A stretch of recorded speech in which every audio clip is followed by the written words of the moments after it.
Halo guys, welcome back again to my channel. Bersama saya Hansen di sini, dan seperti biasanya setiap harinya saya akan membuatkan video seputar cryptocurrency. So, bagi teman-teman yang tertarik seputar cryptocurrency, boleh jangan langsung bantu saya like dan juga subscribe. Jangan lupa juga untuk hidupkan lonceng notifikasinya supaya teman-teman gak ketinggalan update terbaru seputar cryptocurrency. Oke guys, pada hari ini kita akan kembali bahas Bitcoin. Khususnya hari ini saya pengen membahas beberapa analisa dari para analis gitu ya, soal apa yang akan terjadi selanjutnya pada Bitcoin. Dan saya pengen tahu pendapat teman-teman soal beberapa analisa mereka. Nanti kasih tahu aja di kolom komentar di bawah. Dan pastinya juga nanti ada berita dan juga analisa teknikal dari saya. So stay tune terus sampai akhir video. Kita akan mulai dari videonya sekarang. Let's go.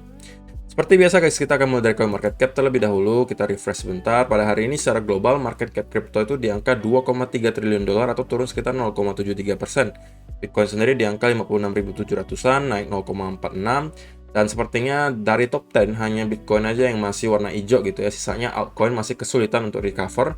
Dan rata-rata masih merah. Ethereum di 3.487, Cardano 2,11, Binance 407 dolar, XRP 1,09, Solana 143 dolar, Polkadot 33 dolar, Dogecoin 0,22 dolar, Terra 37 dolar. Rata-rata itu turunnya sekitar 4-6% ya. Rata-rata seperti itu, paling hanya Binance dan juga Ethereum yang bertahan cukup baik. Oke, sekarang kita akan langsung mulai aja dari pendapat para analis lah gitu ya. Kita mulai yang pertama dari TechDev. Oke. Ada sebuah tweet yang dia katakan di sini, when you hear this cycle is nothing like 2013 or 2017. Jadi menurut si TechDev ini sebenarnya cycle kita sekarang persis ya dengan yang terjadi di 2017 dan 2013. Kan ada orang yang tidak setuju gitu ya, bahwa dia ada juga yang mengatakan bahwa cycle kali ini berbeda dengan cycle-cycle sebelumnya, tapi TechDev tidak setuju gitu ya. Menurut dia sepertinya mirip aja dengan 2017 dan 2013 gitu, dan dia buktikan dengan gambar ini. Jadi menurut si TechDev itu ada fase-fasenya kita di cycle bull market itu. Kita pertama mendapati rally, kemudian di pertengahan cycle kita akan mendapati local top atau koreksi di pertengahan cycle yang berbentuk rounded, kemudian fase reaccumulation, baru nanti kita masuk ke topnya bull market atau blow off topnya. Oke. Nah, di sini teman-teman bisa lihat tahun 2013 kita mendapati ada rally kencang di sini. Masuk ke bull market, kemudian kita ada mendapati rounded mid cycle top atau pertengahan cycle itu kita ada mendapati koreksi yang cukup besar gitu dan berbentuk rounded atau oval gitu lah ya, seperti yang dijelaskan di video kemarin. Kemudian setelah rounded mid cycle top itu kita akan mendapati fase reaccumulation atau akumulasi ulang lah gitu dari para paus lah istilahnya ya. Baru setelah itu kita akan masuk ke cycle berikutnya atau kita akan mendapati blow off top atau top bull marketnya. Oke, setelah reaccumulation kita akan baru benar-benar mendapatkan blow off cycle top. Dan ini ada perhitungannya juga guys dengan Fibonacci gitu ya. Kalau blow off topnya akan nyampe di sekitaran 2,27 sampai 2,372 Fibonacci extensionnya. Baru setelah itu menurut TechDev kita akan benar-benar mendapatkan sebuah dead cat bounce. Karena kan sekarang banyak sekali orang beranggapan kita sebenarnya sekarang udah di dead cat bounce gitu. Tapi menurut TechDev belum gitu. Kita masih sekarang di fase reaccumulation, kita baru menuju topnya bull market. Baru setelah itu kita benar-benar akan mendapati dead cat bounce setelah itu. Ini tahun 2013 ya. Tahun 2017 kita juga mendapatkan rally gitu ya. Awal bull market rally. Habis itu kita mendapatkan koreksi besar di pertengahan cycle. Oke, yang berbentuk rounded juga. Kemudian kita masuk ke fase reaccumulation. Setelah itu baru kita masuk ke blow off top atau topnya bull market, dan juga angkanya persis Fibonacci extension kurang lebih di 2272 sampai 2372. Habis itu baru kita mendapati dead cat bounce. Karena kita tiba-tiba down, kemudian kita rally sedikit, tapi itu adalah dead cat bounce atau bull trap. Setelahnya kita langsung masuk ke bear market. Nah, menurut TechDev, di cycle kita kali ini, kita sekarang masih dalam fase reaccumulation. Pertama kita ada mendapati rally ya, di akhir tahun 2020 sampai awal tahun 2021, kita mendapati rally kencang. Kemudian dari awal tahun 2021 menjelang pertengahan 2021, khususnya bulan Mei gitu ya, kita mendapati ada mid cycle top. Kemudian kita mendapati koreksi besar ya di pertengahan cycle. Dan sekarang menurut si TechDev kita berada dalam fase reaccumulation atau akumulasi ulang, Dan kita sedang on the way menuju ke topnya cycle kali ini. Yang kalau misalnya mengikuti persis dengan cycle 2017 dan 2013, maka kita akan nyampe di kurang lebih angka $200.000 per satu Bitcoinnya. Barulah menurut TechDev, barulah saat itu ketika kita udah nyampe ke topnya bull market, kita baru akan mendapatkan tiba-tiba down, kemudian rally sedikit. Nah, itu adalah baru benar-benar dead cat bounce-nya, baru kita akan masuk ke bear market. Jadi itu menurut si TechDev. Tapi juga ada sisi lain yang mengatakan itu tidak benar gitu ya. Jadi si Garrett Soloway gitu. Garrett Soloway juga seorang analis yang cukup dikenal lah istilahnya ya. Jadi di sini dia mengatakan Bitcoin update. After piercing the scene of the crime trend line, Bitcoin pulled back below. This level is resistance. As great as this move up was, technically it still fully resembles the past cycle from 2013 and 2017. The only way that changes is to take out the 65k high. Jadi kalau Garrett Soloway ini malah berseberangan dengan si TechDev ya. Malah menurut si Garrett Soloway ini kita persis mengikuti pergerakan 2017 dan 2013. Dan menurut Garrett Soloway kemungkinan besar kita sudah berada di topnya bull market di sekitaran sini 64 ribuan dolar. Dan kita sekarang dalam fase dead cat bounce gitu. Menurut Garrett Soloway. Dan dia mengambil trendline seperti ini yang menghubungkan beberapa area resistance di sini ya, support resistance. Dan sekarang kita sedang meretest area tersebut.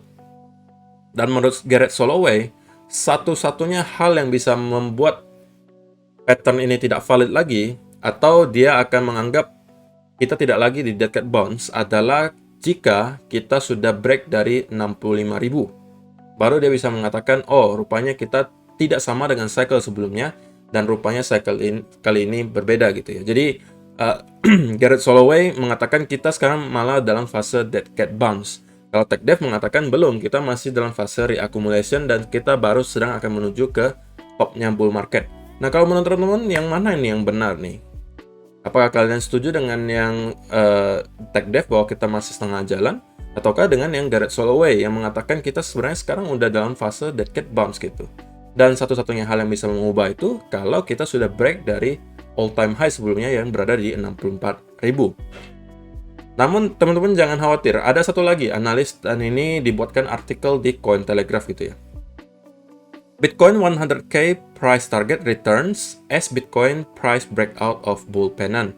Jadi juga ada seorang analis lah gitu ya mengatakan bahwa kita nih sebenarnya dalam pattern bull pennant dan kita udah berhasil breakout dari pattern tersebut. Namun di sini memang tidak dijelaskan detail. Walaupun kita breakout ya pada intinya kita hanya melihat bahwa kalau bullish pennant itu secara teori adalah pattern bullish gitu ya. Kalau bisa kita breakout ke atas, maka kita akan melanjutkan kenaikan ke atas. Cuma di sini tidak disebutkan kira-kira akan nyampe yang kemana, perhitungannya seperti apa, itu tidak ada. Jadi di sini dia mengatakan kita udah breakout dari bullish pennant dan juga kita sudah menuju lagi ke atas dan kemungkinan akan melanjutkan ke atas dan menembus all time high gitu ya. Itu yang disebutkan di sini. Jadi teman-teman setuju yang mana? Menurut saya tiga-tiganya mempunyai probabilitas gitu ya. Ketiga-tiganya mempunyai kemungkinan yang sama menurut saya. Jadi, tapi kalau saya pribadi, saya lebih mungkin prefer ke setengah jalan bull market ya. Saya lebih optimis atau yakin bahwa kita masih setengah jalan di bull market. Namun tidak menutup kemungkinan gitu ya. Saya nggak boleh juga bilang nggak mungkin kalau kita sekarang dalam dead cat bounce ya. Nggak boleh seperti itu juga. Cuman saya bilang saya lebih yakin gitu. Bahwa kita sekarang masih berada di pertengahan jalan menuju ke topnya bull market. Nah, yang teman-teman nggak boleh ikuti adalah yang ini. Nah, jadi si Yuri ini mengatakan 20k bottom imminent, see the chart. Jadi dia memprediksi kita akan ke 20.000 lagi. Dan ini mungkin juga sebagian kecil dari kalian ada yang melakukan kesalahan ini ya.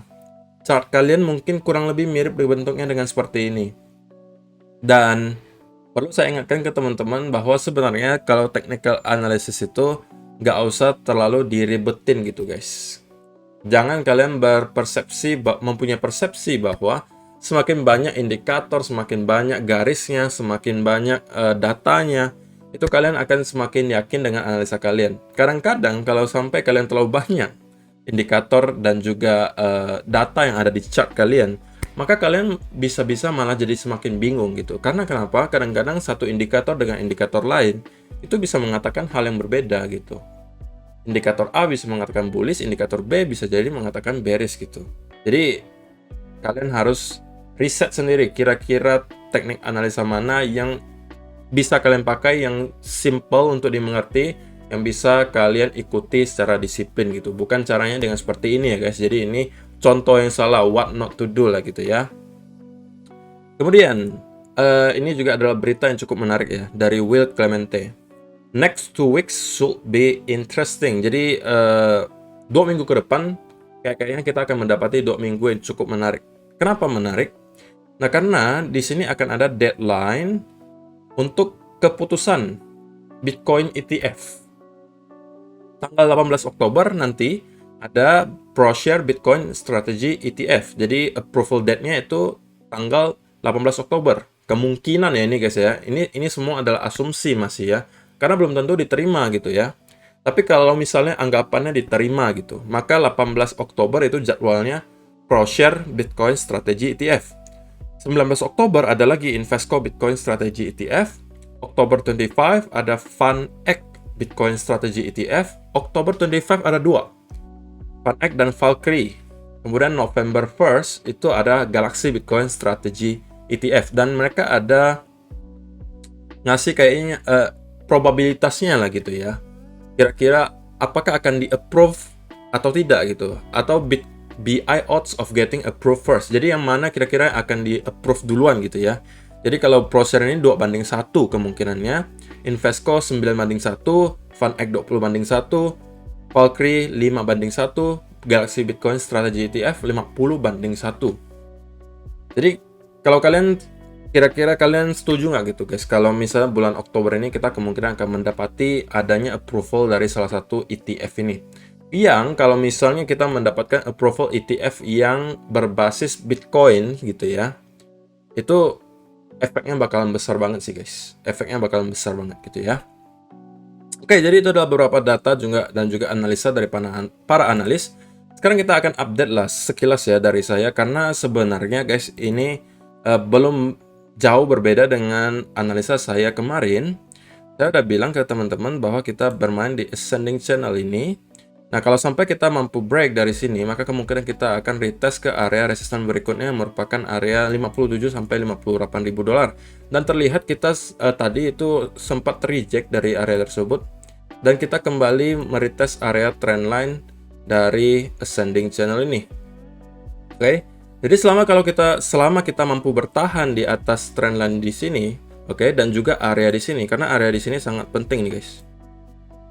Nah, ini garis horizontal di sini wajib dipertahankan ya. Di sini kita mendapati adanya support, di sini juga resistance, di sini resistance, di sini resistance. Jadi di sekitaran angka 55.886 gitu ya. Kita harus perhatikan jika kita tidak mampu stay above 55.800-an di sini, oke, maka kemungkinan besar kita sudah akan start untuk mendapati koreksi yang lebih dalam gitu ya.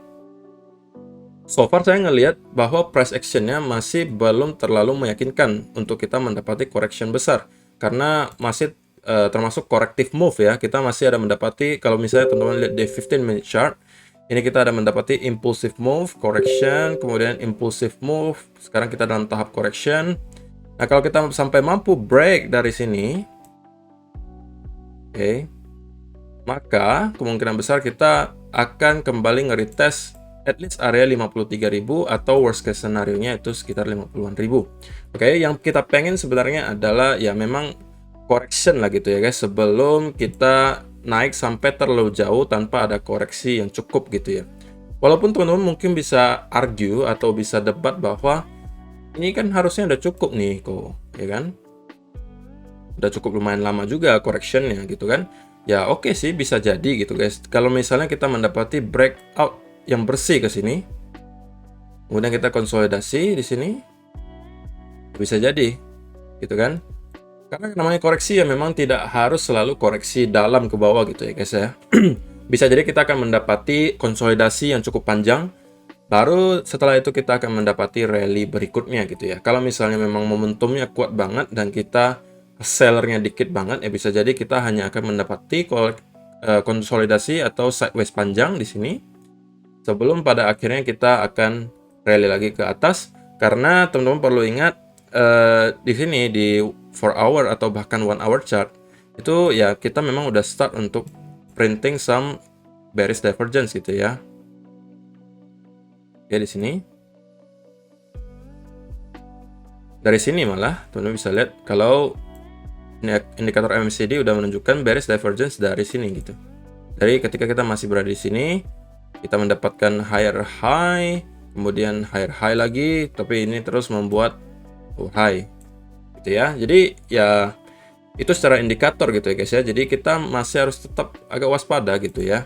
Dengan adanya koreksi lebih dalam, tetapi ya harus diikuti dengan price action yang mendukung juga. Kalau misalnya kita mendapati breakout dari sini, kemudian kita konsolidasi di atas, oke, dan cukup lama konsolidasi, maka bukan tidak mungkin kita tidak akan mendapati lagi koreksi, namun kita akan langsung start saja, langsung naik ke atas, dan kita bisa berpedoman dengan pergerakan-pergerakan sebelumnya gitu ya guys ya.